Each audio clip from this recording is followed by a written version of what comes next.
Сайн байцгаана уу, намайг Зол 2 гэдэг Flame Rose Animation Studio-ийн гүйцэтгэх захирал мөн Цасхан төслийн найруулагч байна. Цасхан богино хэмжээний 2D хүүхэлдэйн кино маань Улаанбаатар хотод үлгэрийн ном зарж амьдардаг их шиглэн аялгүй хэмээх хоёр охины түүхийг өгүүлэх бөгөөд тэдний ертөнцийг харах өнцөг хүүхдийн цагаан хүсэл мөрөөдлөөр дамжуулан хүүхдийн мөрөөдөл иш идэх хүчтэй гэдгийг харуулахыг бид зорж байгаа билээ.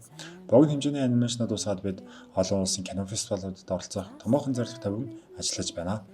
Анимашны маань анхны санаа Батул Тогшийн Цасхан хэмээх хүүхдийн дуунаас төрсэн бөгөөд бид 2024 онд зохиолын хөгжүүлэлтээ хийж Film Noise болон Sundance-ийн хамтарсан кино төсөл хөгжүүлэх хөтөлбөрт хамрагдаж шилдэг төслөөр шалгарсан амжилтыг үзүүлсэн.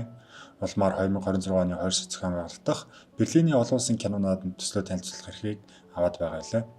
Энэ оны 11 сараас Цасхан богино хэмжээний анимашнаа бүтээх ажилдаа хамтсан шамлан орсон бөгөөд одоогоор дүрийн дизайн гаргах, storyboard зурах, концепт арт, дуу оруулалт хийх зэрэг pre-production шатны ажлуудаа хийж тусгаад байна. Одоо бид хамгийн чухал хэсэг болох дөрүүдээ зурж хөтлөн амь оруулах ажлуудыг хийж эхэлж байгаа бөгөөд уг хэсгийг бүтээхэд шаардлагатай санхүүгийн дэмжлэгийг та бүхнээсээ хүсэж байна.